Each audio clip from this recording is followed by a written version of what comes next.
Well, listen, let's jump into the brewing side of our conversation. And you had talked about maybe wanting to discuss brewing tart fruit beers. Yes, that is one of the things that I like to brew the most right now.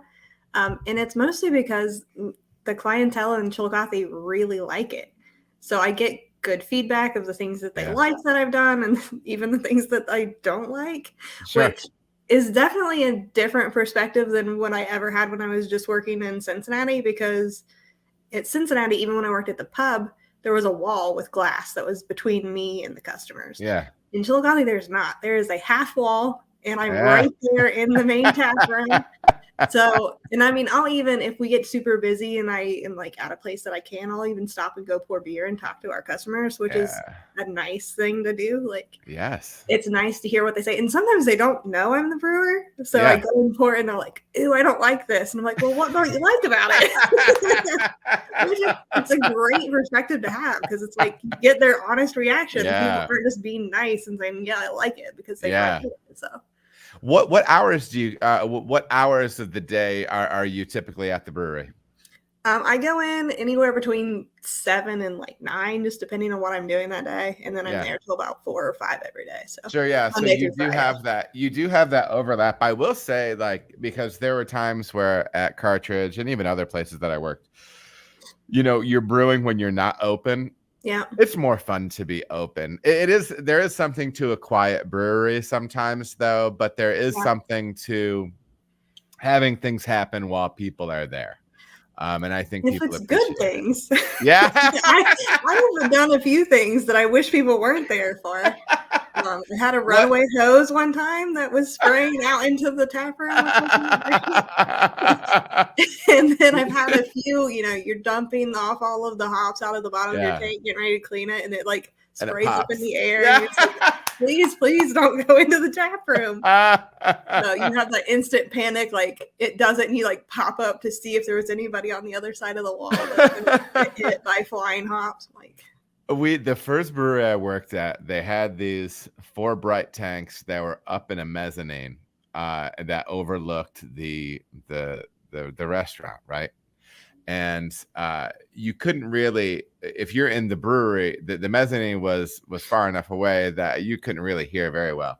But anyways, I'm doing stuff in the brewery, and the buddy that was working with me was this guy Bill, and he and I end up hearing him yell. I think I hear somebody yelling Mills, and I'm like, what is that? And then I realized it's him up in the mezzanine. He was moving it was so narrow back there, and they had these glycol lines running. The 1.5 inches went down to like 3/4, and it's just begging to be broken, right? And it's sticking off like a foot, so it's like if you bump it, that thing's snapping. So there's a 3/4 inch. Like, and you know, like and so it was just shooting it out into glycol out into the restaurant. And so when I get up there, I feel so bad because he feels horrible. So he just has his thumb shoved in that break, and he goes, "Oh, we gotta turn the pump off on the chiller." And like I think he even like cut his thumb a little bit or something on it, trying to plug it up. So yeah, I mean, things can go sideways with that pub scenario, right? Yeah, absolutely. You always hope that it's nothing super, super bad, but it's always a little bit sketchy. Especially, I always worry because I'll have some people come over and like want to chat while I'm working. And so I'm like, do you stop and not do anything? Because that's what they want to come over and see what you're doing. And I'm like, I do not want to spray you with anything. I do not want to get you dirty. I do not. Sure. It's definitely a different kind of setup, but it's nice to have that interaction with the community as well. So definitely. Hey, and just to mention something that Rich Larson is mentioning in the chat. Actually, I had a conversation. He's mentioned a couple others. There was Jasper that was doing Brewery Life on YouTube to check out his stuff, because there is other pro content out there, and also Hendo at Rockstar Brewing. I had a call with him about 6 weeks ago. Super nice guy. And no, Rich, you are not raining on my parade. All right. But yeah, check those sources out as well. Hendo has a whole bunch of stuff going on. He has a whole other podcast. I can't remember off the top of my head on that, but definitely check those guys stuff out. So getting back to kind of the tart fruit beer thing, those beers are really popping off right now. What do you think is the appeal of those beers? Well, I think in our area, we didn't really have a lot of craft beer. We have a lot of, Coors, Miller, Bud Light drinkers that drink what's readily available. So I feel like a lot of what we've been doing is just trying to introduce them into some styles that they might like. And one of the things that have really drawn people are these, I don't want to say heavily fruited, but fruited drinks that don't maybe taste as much like beer, because that's the number one critique. Everyone's like beer, yeah. Everyone's like, this is too hoppy, or this is too bitter, or whatever. Sure. And even malt character, like when people drink an amber, this is too malty. I'm like, well, that's the style. Yeah, it is. So getting people to just kind of step out of their comfort zone, and we've even gotten them, which seems like a weird transition for me, to go from a sour beer and try some of like our hoppier things. It's like once you start nudging them out of their comfort zone a little bit, they're more willing to like trust you and try some other things. So yeah. I think, and we also, the younger drinking crowd. So the kids that are, I say kids, they're not that much younger than me, but we're showing our wisdom when we say kids. So a lot of, the 22, 23-year-olds that come in, they might not necessarily be super big into actual beer flavored beer. So they want to try, they want White Claw and they want that kind of stuff. Well, we don't really do that. We have a hard lemonade, which will, make some of those people happy, but this kind of bridges that gap for them a little bit. It's got the sweet flavor, but it's still beer. Yeah, and it is. And I think a lot of times, like, I think probably one of the best ones, types that, or one of the ones that I've been most pleased with, we did a beer a while back, maybe a year ago or so, called Enigma. And it was, we used lactose in that, and just tarted up some lactose. We had a good amount of fruit, but people like sweetness. Absolutely. And when there is, and I think like in my head, I always, the beverage I'm thinking about is like fair lemonade, like carnival lemonade, where it's the fresh squeeze. It's more sugar than you can believe going into that cup, but it's so acidic, but it's so sweet. And it's one of those things. I think that's one of the reasons that it pops. You know what I mean? It's just like this refreshing juice drink, Absolutely. Yeah. And they are really approachable. They are super approachable. Yeah. So, well, listen, so what has been the tart fruit beer that has moved the best for you over in Chill Coffee? Well, probably I've done one that's called Hippie Trip, which is like a raspberry lemon one that people really, really liked. And the last time I put lactose in it, which made people like it even more because it took out some of that extra sour tartness and mellowed it out a little bit. But and then the one that I've done most recently that people really liked was a blueberry lemon. So it's like that kind of, which makes sense, kind of like that lemonade-y kind of flavor. But so this is interesting because a fellow that I mentioned before, Andy, he's leveraging lemon in some of his fruit beers as well. So what is it? So if you're like you mentioned raspberry, blueberry, going with lemon, talk to me about that thought process a little bit when you're putting those two fruits together.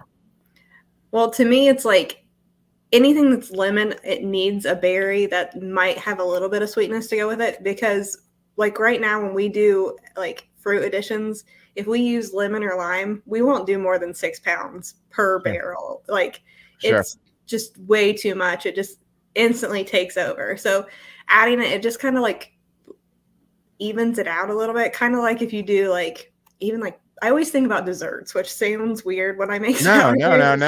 what things go well with dessert. So like if you do like blueberry pancakes, adding just a hint of lemon in there, it just like melds the whole process all together. It just kind of brightens it up a little bit and makes it more refreshing, kind of. Sure. So that's where I always think of adding like a little bit of lemon or a little bit of lime. It just kind of brightens up the flavors of the berries. I like that because I think that's a real culinary approach. Like the way you're like the way you're looking, because you mentioned the dessert or whatnot, but it's one of those things. There's in when it comes to food, and then obviously crossover into beer, there's certain things that are like enhancers or magnifiers. So when you're making chocolate chip cookies, you're not making vanilla cookies, but there's vanilla in there to kind of smooth out and round out those flavors, right? Absolutely. So that's an interesting approach, but we're really talking about it like more on the acid side. As playing that role right there. I like that a lot. I have some questions in the chat with people talking, asking Jay Spies. I can't remember which one it is, but Jay, my man. Jenny, do you prefer puree or whole fruit?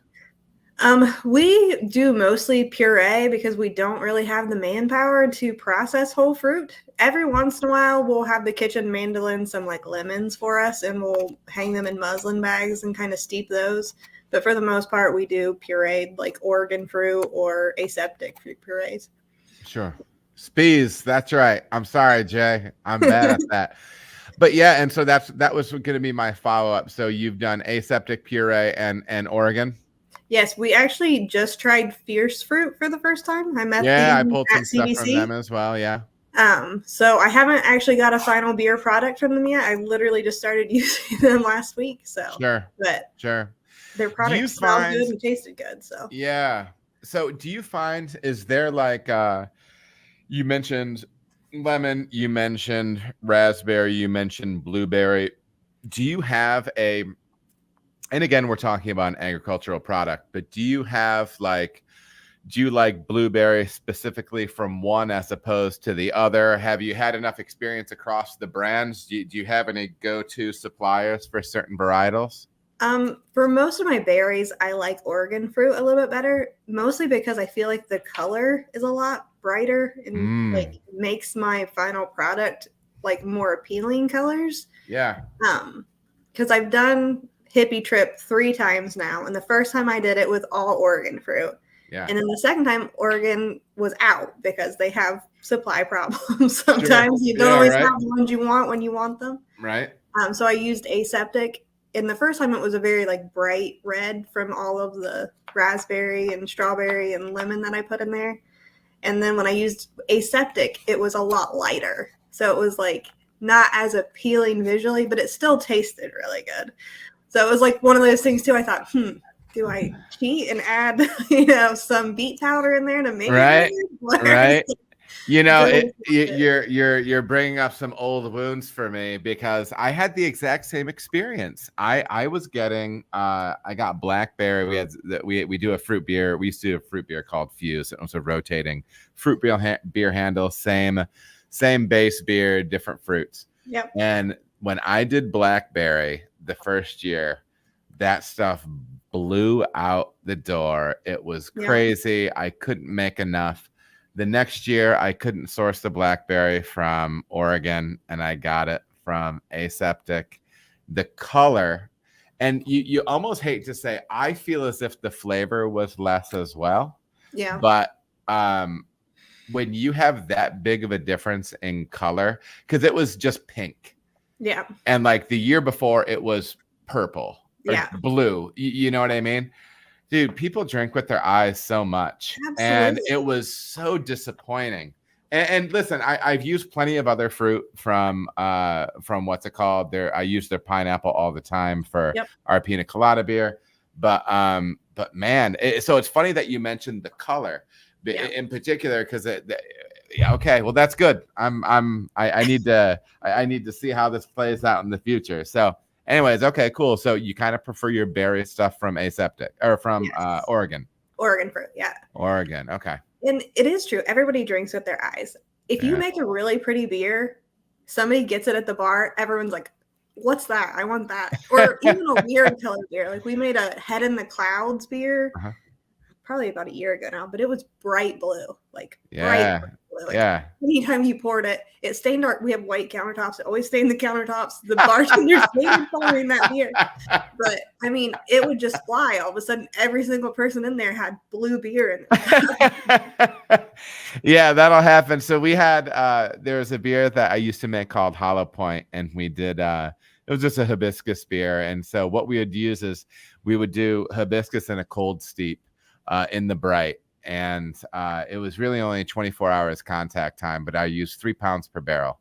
Okay. And it got like fruit punch, like the other, almost the other side of red, almost toward purple.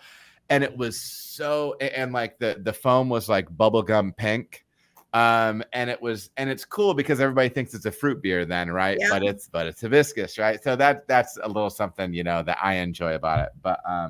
But yeah, visually, people walked in and said, what's that? I want to drink that. It is a legitimate component of the whole thing.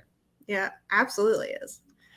So we talked about blending up fruit a little bit, using some lemon in there. We're going to come back to volumes of fruit when they're going in and everything like that. But let's kind of jump to the beginning of the process. I get excited and I start asking Go to the middle. the questions that I'm really dying to get to. But kind of jumping back, what's your approach with as far as the grist goes for a beer like this? Is this a beer that you're looking to really push up malt flavors, or are you looking to kind of go with a little bit more austere grist bill? Yeah, we don't really go with much malt character in this because I want the fruit to be the star of the show. Yeah. So we do about 80% Pilsner malt, so light in color, not a big malty character. And then we do 20% flaked, which lately I've really been liking flaked wheat in my sour beers. Okay. Gives a little bit more mouthfeel and a little bit more head retention. Sure. My system, it boils really, really hard. So I have a hard time. Steam or direct fire? It's direct fire. We've even had it turned down multiple times. And sure. It goes hard and fast. So I have to watch it like constantly to prevent boilovers. Yeah. I also use firm cap. But as you know, the more firm cap you use, the less head retention you get. Sure. So anything that I can do to promote head retention and try to not use as much firm cap is what I try to do. Sure. So yeah, those neutral malts that don't have a lot of malt character, let those fruits really shine through, but give it a little bit of body. Yeah. Are you using like a domestic pills or a continental pills? We use raw pills for most of our stuff. That's just kind of a base malt that doesn't really. We don't need to add the extra. It's super solid. It's super solid. You'll get good extract out of it, and it works great in my system too. Like I really like it. It's my favorite. Do you have a mill? Do you have a mill over there? We buy all of the things in Chillicothe pre-milled. So that is there are some things that's nice about that. So does that mean that you're dumping into the mash tun by hand and then stirring by hand? Yep. So right now, how big of a system is it? It's a 7-barrel. 7-barrel, okay. So right now I have an intern since I'm not lifting as much. But yeah, most of the time it's me, unless I can find one of the bartenders that want to come in early and help me dump. Yeah. You kind of set it up on the rail and dump a little bit, and then you stir a little bit more. So it's definitely different because we don't have any kind of like auger system or anything that helps us get in. We're just dumping. So Sure. Okay, so 7-barrel system, direct fire, and you're stirring in that mash.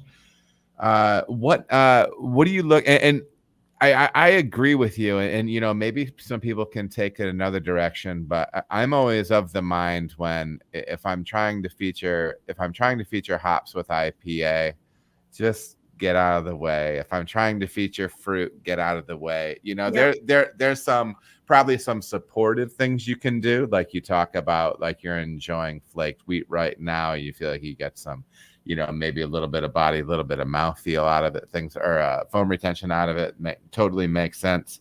But yeah, I think you can muck those things up too easily sometimes, right? By getting too complicated on the grist side. Yeah. Well, and you end up wasting money on grain to go in your beer, so you're making a more expensive product that might not actually be making the product better, in my opinion, anyway. Yeah. But you were saying hoppy beers, this grist ratio, grain bill, is pretty much what I use for a lot of my hazy hoppy beers as well. Yeah. So just kind of neutral, let the hop shine through as well. So. 100%. Yeah, we're on the same page there. That's cool. And so when you get into the mash tun, are you guys playing around with water profile up there much at Chillicothe?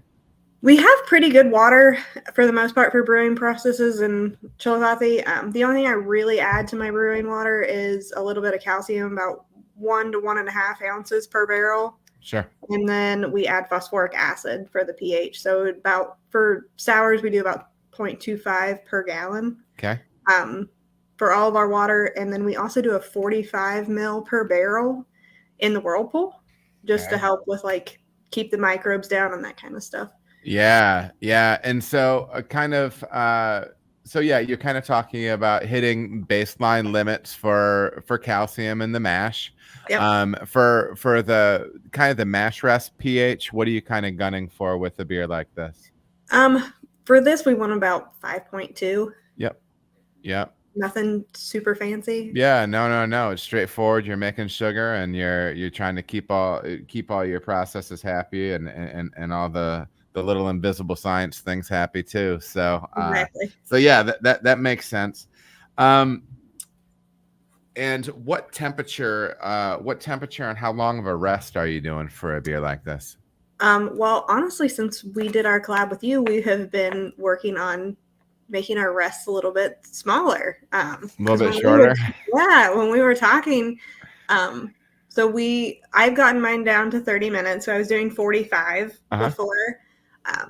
I got down to 30. I haven't seen any kind of difference in the kind of extraction rate I'm getting.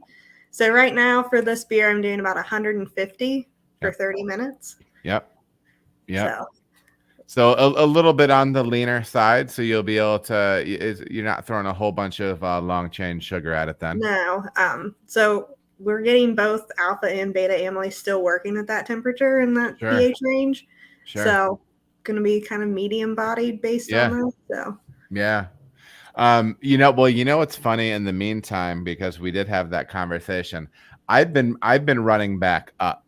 I've gone up to a 30-minute rest. So if some of you haven't seen my brew day videos, and sometimes I talk about it in there, I'll basically do like a 5-minute rest, and then just start circing.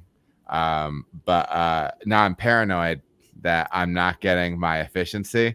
So, I will say also this though, it's not bad to have that time in your day though either, because it lets me get hands-on with some other things. So it's not like it's that big of a deal. It doesn't change the length of my time at work. So that's a good thing. That is the one thing I noticed, that 15 minutes doesn't seem like that big of a deal, but I always do my heat exchanger sanitizing at that point. Yeah. It's like by the time I get it all set up and get it started, I'm like, I don't have any time now. So it's definitely different. You have to manage your time really, really well when you start decreasing the times in between things. So Sure. But you haven't noticed anything going from 45 down to 30? I have not. My brew house is pretty efficient as long as I don't try to do any kind of ginormous beers in it. When I start doing big stouts, it obviously decreases a little bit. When does it start dipping off? What ABV range does it start to trail off at? Anything over 8%, it really starts taking a dive. Sure. 7.5 is a little bit less. Yeah. But 8%, I really see a big hit. Sure. But for these sours where I'm going 5.5 to 6.5. Yep. I'm getting 85% efficiency in my mash tun, which is pretty good. Yeah. So well, that's I haven't noticed any kind of decrease based on just the 15-minute. Yeah. So you're gonna run that beer off over to your kettle. You've got kettle full, and let's start talking about what's going on in that kettle. Are you what kind of total IBU? What's going in hop wise? Kind of when is that going in? We are not doing hops in our sour beer. No. I know. I knew you were gonna say that. Well, no, but here's the deal. This is what I always say because I don't either. So sometimes I'm worried I laugh so damn loud. I'm worried about like blowing out somebody's ear with this microphone. But so the thing is we would always say we keep it street legal. We throw like we sometimes what I'll do is I'll take those, but we're on a 15 barrel. So it's even less, but we'll take like one of those 1 ounce packets that they'll send you for sensory. Yeah, we'll bust it up and sniff it and then just throw it in. But that's what we always talk about. Whenever I'm recording a beer that's tart, I always show myself doing that because we do it all the time. Yeah. Because it has to have hops in it. But yeah, keeping it street legal. But yeah, I mean, the idea here is, what's the idea here with not really driving IBU in these beers? Well, we use tropical IPA yeast and a lacto blend. So our lacto blend is very, very hop intolerant. So even like 2 IBUs can make this not sour based on the yeast that we use or the bacteria that we use. So we'll even go to the point where if we made a hoppy beer the beer prior, I will CIP my brew house because I do not want any residual hops in there to interfere with the yeast and working. That's really interesting. And so now we're getting into it. So all right, so you're in the kettle, no hops in the kettle because that lactose strain can't handle it. And that's and there's different lactose strains. Some are more hop resistant than others, but none of them really want those IBU in there or anything like that. So there's no hops in the kettle. How long of a boil are you doing on this beer? We are only doing 30-minute boils for our sours. Okay. And is that specific to the sours, or are you doing that for other styles as well? Just our sours. Everything else we pretty much typically, other than like huge beers, we'll do longer, but it's about 60 minutes is what I do for IPAs and stuff. But so the 30-minute boil, why the 30-minute boil? We just really don't need to boil off any. What we get out of our mash is what we need. So we essentially just boil it long enough to feel comfortable that we're getting it to that boil. Killing it. And then we put in whirl flock and yeast X at 15 minutes. So essentially a 15-minute boil with an extra 15 minutes to put your whirl flock and yeast X in it. Yep. And then process wise, what's going on from there?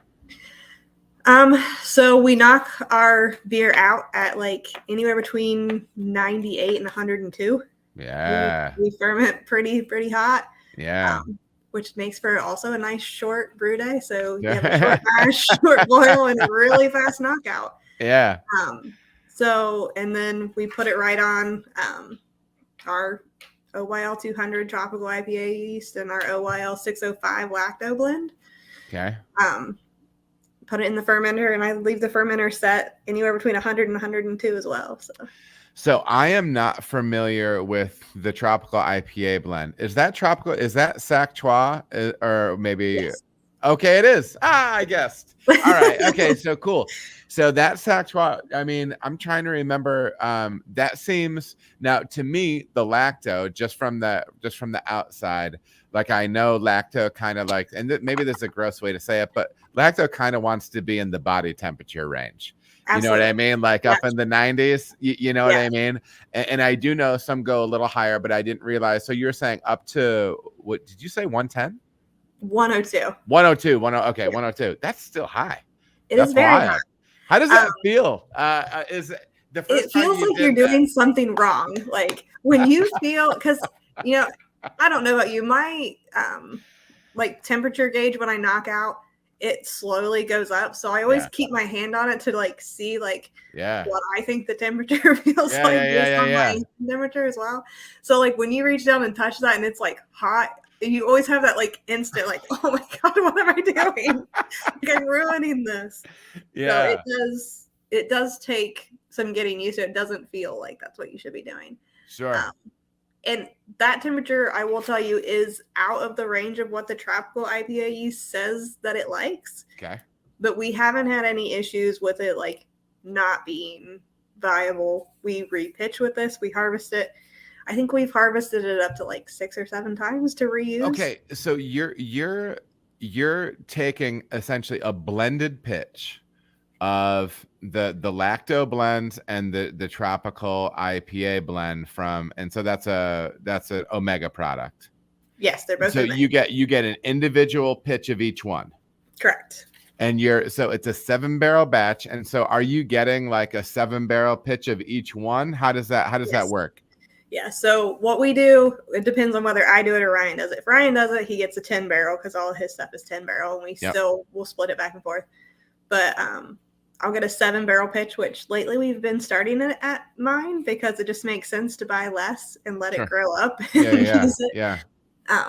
But so I'll buy a 7-barrel pitch of each and just pitch them in there. And I will tell you, the lacto blend smells like chicken noodle soup. It is the weirdest thing ever to be putting in your beer. Not that I think any yeast really smells like fantastic. Sure, yeah. But it is a very odd smell. And being pregnant, it is almost like gagging smell when you put it in there. Yeah. It's very strong. But we'll just pitch those right into the fermenter and knock out a 7-barrel pitch of each. Yes. Okay. So you're going into one of your standard fermenters. Yes. Okay, so you're running that lactose strain, and so this is I'm not trying to sound strange about it, but I'm building to some other questions. So absolutely. You're going into the cold side because there's some people in the chat that are saying, okay, so are we talking kettle sour? And then now we're realizing we're not talking kettle sour. We're talking a real lacto pitch, and the what's it called, Sac Trois, the tropical IPA blend, that was even one that was that some people were a little sketched out by for a long time for leaving on the clean side. So do you have cooperage do you have stainless that is specifically for sour beers or these tart beers? No, we do not. So we talk to me about this. We make everything in all of our. We don't do it in our production facility, mostly because we don't ever really want to run anything through our canning line with all of those soft pieces. Yep. That, to us, it's not worth it. So when we do sour beers in the production facility, we normally do sour Vissier, something that's a little less aggressive. Yeah. Or stubborn, perhaps. Yeah. So we just make sure whenever we do our cleaning processes, we do extra cleaning and we make sure we soak everything longer. Yeah. It's just making sure you have good cleaning practices between the two. I shouldn't say this because I probably will now, knocking on wood over here. We haven't had any kind of contamination issue so far. And I mean, here's the thing. And like, there's so much of that I know is right. There's that individual paranoia thing where you're like, but I mean, let's be real. We're talking about a microorganism that you can kill with heat, temperature, chemical, X, Y, and Z. And so there's things you can do. You know what I mean? It's not like it's impossible, but a lot of times people do like to take that extra care. But yeah. So no, I think that's interesting. I know some different people that do that different ways. And like, as you mentioned, like, that lacto that you're using is not the most robust stuff on earth. Mm-hmm. Yeah. So, well, wow, that's fascinating. That's awesome. That's awesome to hear that you're doing that. So you're rocking that. Oh, and I'm this next question is that I'm like asking for like encyclopedic type knowledge, but that Sac Trois, the tropical IPA, what you said you ferment above the range, what is the upper end of that range? Do you know just off the top? 85. It's 85 and you go over 85. We do. You're wild. It is already a pretty flocculation kind of yeast and doesn't it has high attenuation, low flocculation, so it's like already kind of a difficult yeast to harvest off of. Sure. But with what we're doing, it seems to still work pretty well. I'm sure it does. The flavor profiles are exactly what we want from them. So that's really cool. Now, so fermenting that warm, Spunding und Wirt asked about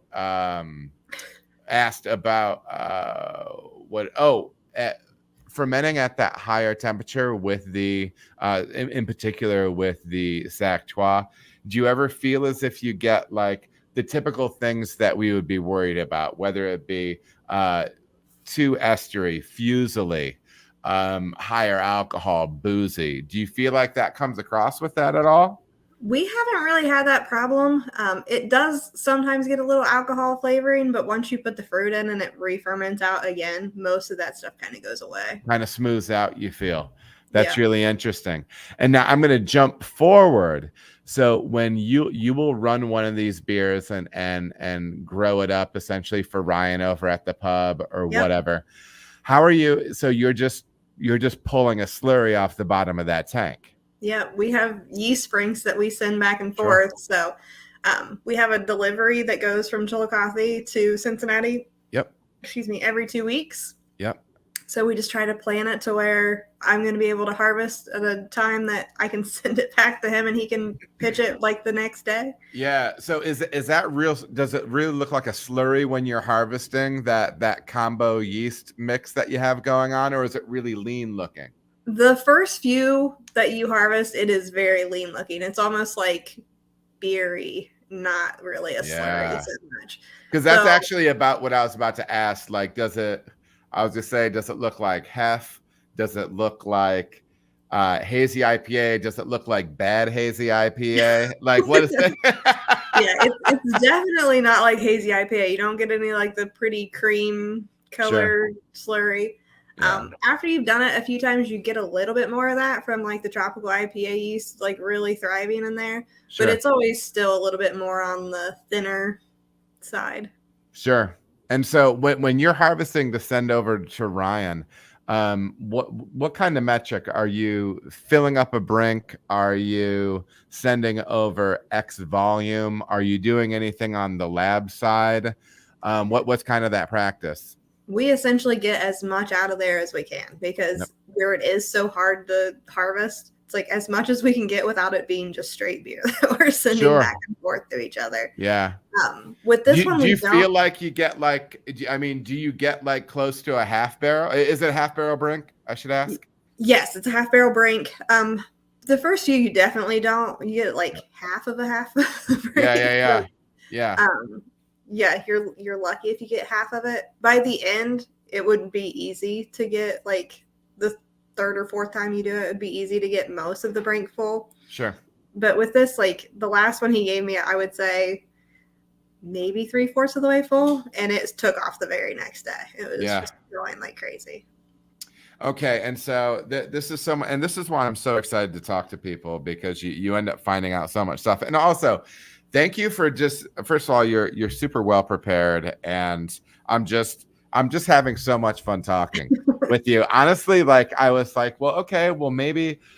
Well, and also I'm feeling a little bad. I want to respect your time too. Sometimes I typically do around 2 hours, but I was thinking tonight, I'm like, you know what, like maybe it'll end up being a little bit shorter because we don't know each other as much as like I've known some other people. But anyways, this has been a blast. So this is great. So you're running this stuff up at like 102. And so of course that's going to ferment fast. And Absolutely. So like, what's your, something that we didn't hit with this recipe, what's kind of a starting gravity that you're looking for and expected final gravity? Expected final gravity always gets down into like 1.5. Yep. So it just kind of depends. 1.5 Plato, correct? Yes. Yep. So it just kind of depends. Sometimes I get up to like 14 or 15. Mm-hmm. If I want, a little bit more alcohol, but I try to keep it right there around 14 Plato starting gravity. Sure. And so, what was next? Do you prefer these beers with lactose? I don't. If I don't like my sour beer to be sour if I'm going to drink it. Sure. Sometimes I think it just mellows it out a little bit too much. But Yep. I always get the comments of this would be better with vanilla or this would be Sure. better. And it's always hard too. I hate to throw lactose in a beer if I don't have to, because then it means some people can't drink it. And you know what I mean? Like you don't want to limit your customer base. And maybe that's a little too narrow of a way to think about it. But yeah, it's absolutely true. We have I think she's gone now, but we had a bartender in Cincinnati who anytime we did a Women's Day beer, I was like trying to purposely plan it to where we did not put lactose in it because I knew she couldn't drink it. So Sure. And so what was something else that I was going to mention? So total fermentation time at that robust temperature of the low 100s. We do about a week before we put any kind of fruit in. Sometimes a little bit less. We check it just to see if it's still going down, and then we'll put our fruit in, and then about another week we diac and crash it. So okay, so I can get the beer packed in less than 3 weeks. Okay, excellent. So when are you harvesting? Because are you harvesting before fruit goes in there? Yes. So okay, and so that would also lead to a thinner slurry. Yes. Yeah. Because it's definitely before it's really done and it's still really, really warm. So we just try to put a little bit of pressure on the tank, get what we can out, and then we put fruit in. So we really need some of that yeast to still be in there because we re-ferment all of the fruit out. We don't have And so that tank is ripping at 102 degrees. Will it maintain that temp? Because I mean, we're in Ohio. It's not like ambient's going to be keeping it up there. Well, is there a little bit of an arc with that? If you can talk to me about that. Yeah, it definitely goes down. Once it hits about the week mark before I put the fruit back in, it's normally down to about 90. Okay. So knock it out around 102. The first few days, it's right there. You're loving it. Yeah. About the week mark, it goes down to about 90. Then you put the fruit in it, and it starts going back up a little bit. So typically, it's like 102 for 3 or 4 days. Gradually goes down to 90. Then it'll go back up to about 95, and then we just end up chilling it. By the time the fruit is re-fermented out, I'd say it's probably in the 80s. Yep. So it doesn't stay at 102 the whole time, but it definitely starts there. Yeah, and I mean it's really all activity driven, right? I mean, I'm sure you can throw up you could put together a graph with the amount of sugar and how high the temperature is and there's going to be some correlation there, right? Absolutely. Yeah. So that's really great. So when you're getting fruit into a tank, how are you getting fruit into a tank?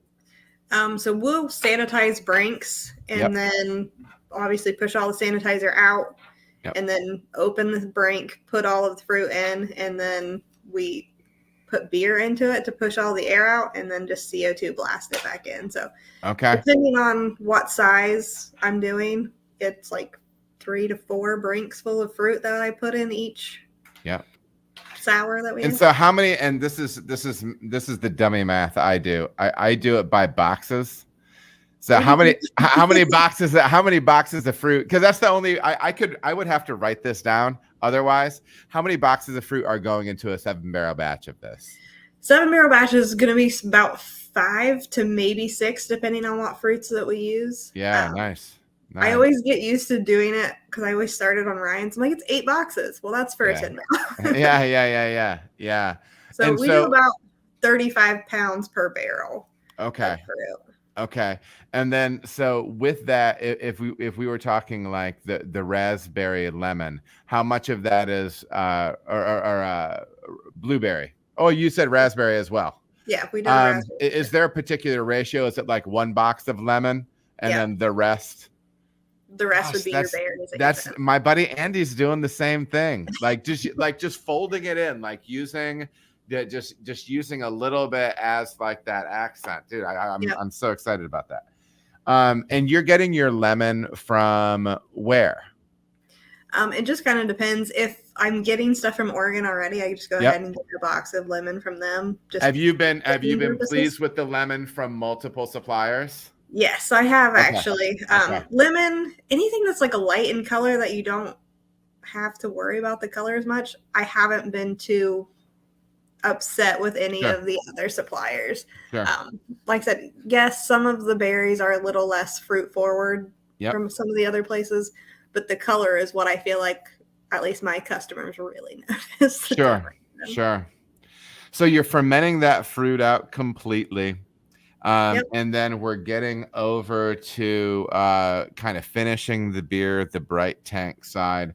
Something that I do at this stage is, with a lot of my adjunct beers, I will accent with natural flavor, with an extract. Do you do any work with extract on beers like this as well? We do. Mostly with our sour beers, we stick with like vanilla or coconut.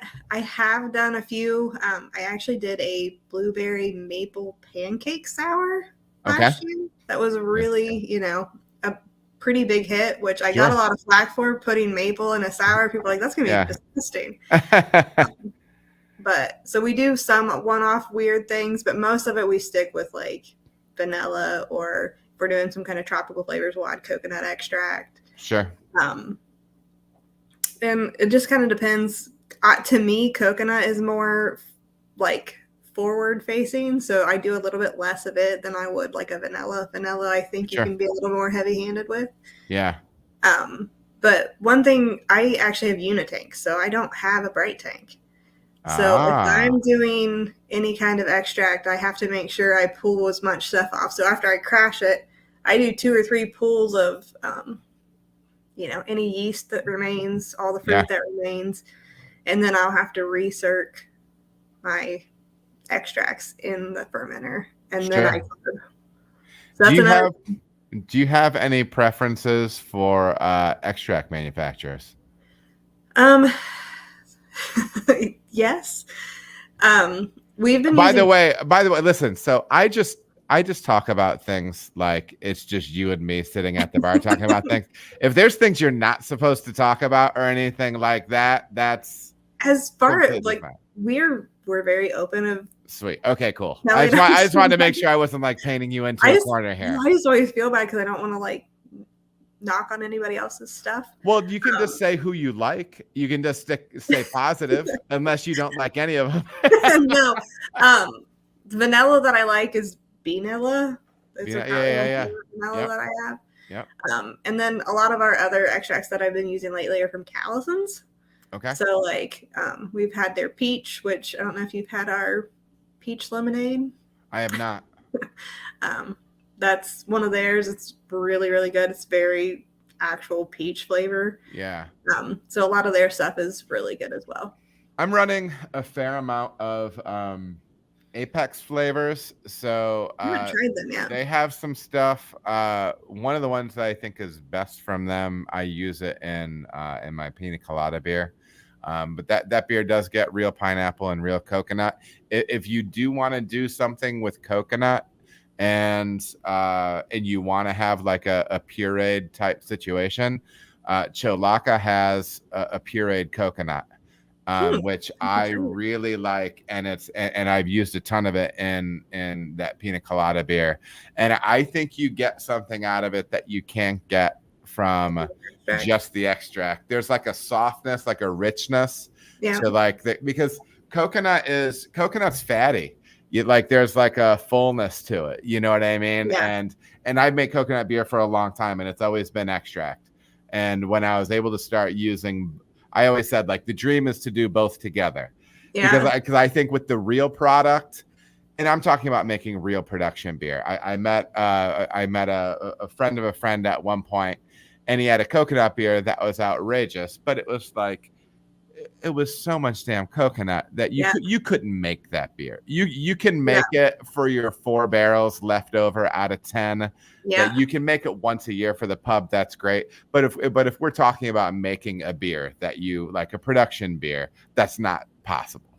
Well, and that's one of the that's one of the things I've realized lately too. It's like a lot of these things that we can do as smaller prep brewers, when you look at making recipes that you're going to scale up, it's like, that is just not possible to do it in the big scale of things. You can't make a 60 barrel batch with as much fruit as we put in our little 7 or 10 barrel batches. Sure. Absolutely. Oh, so just to clarify, there was a question about diacetyl rest. And I feel like maybe at those temperatures, it's not really as much of a, do you have diacetyl popping in those beers? Every once in a while, if you don't get your fruit in early enough, we do have a little bit of problem with diacetyl cleaning up because there's not enough yeast left that's still like viable in your beer. Sure. So you really have to kind of make sure you're getting it in there right at a week. Sure. Because we have, obviously, things happen in breweries if your fruit doesn't come in time, or tell me about it.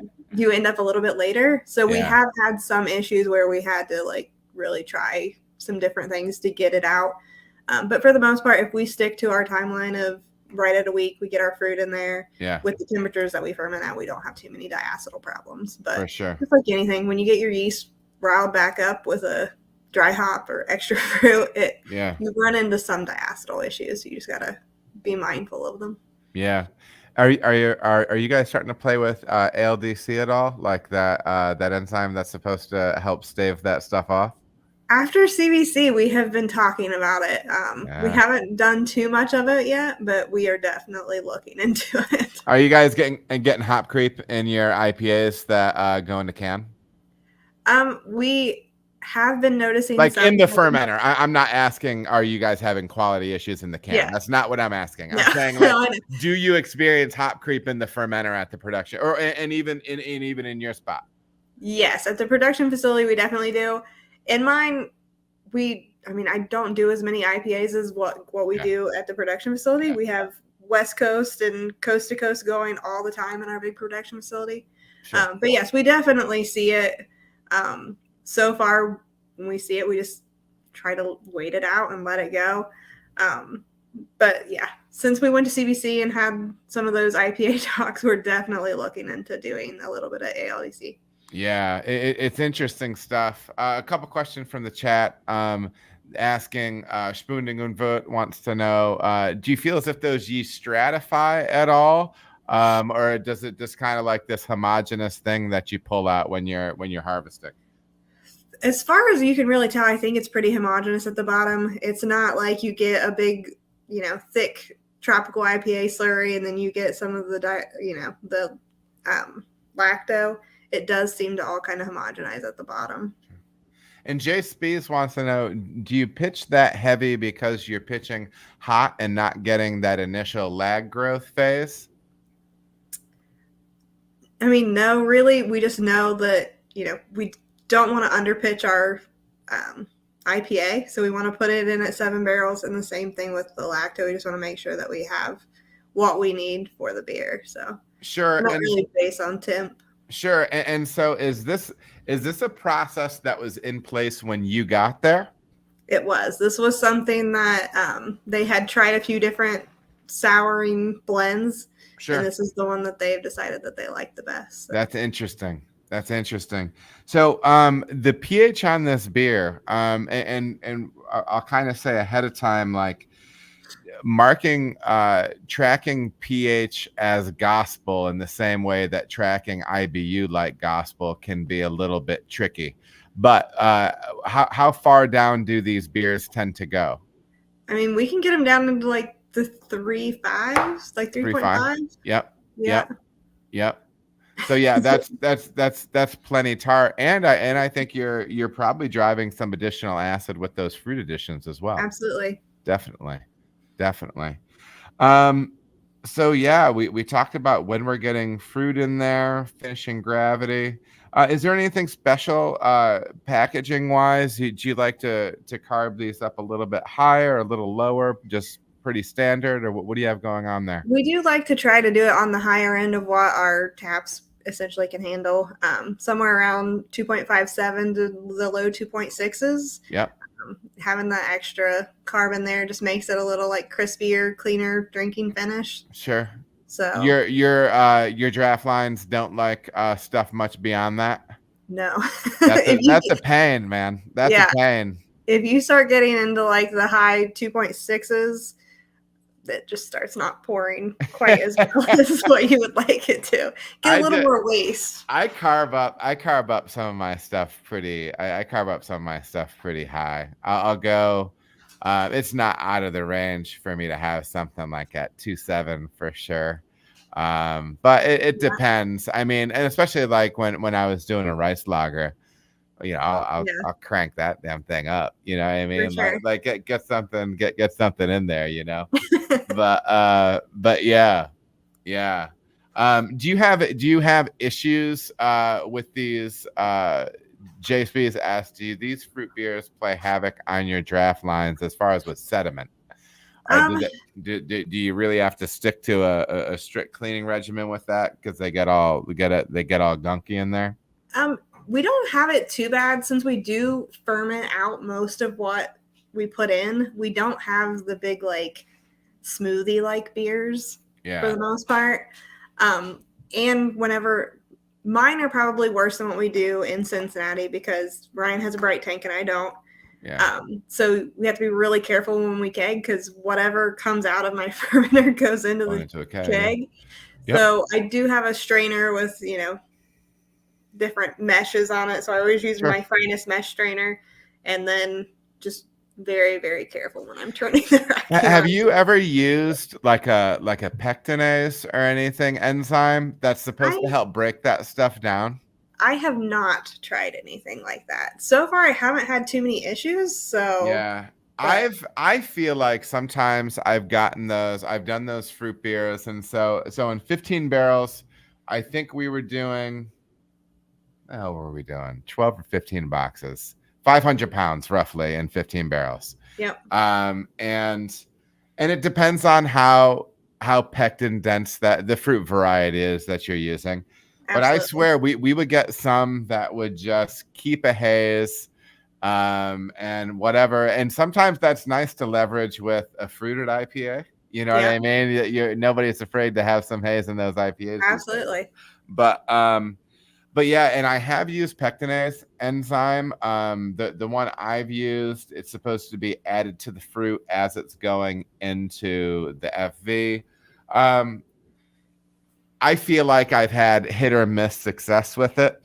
But anyway, so I was just going to ask if you had used something like that. We have not. I have not. I don't know if Ryan has tried it in the past or not, but sure, I haven't tried it. Sure.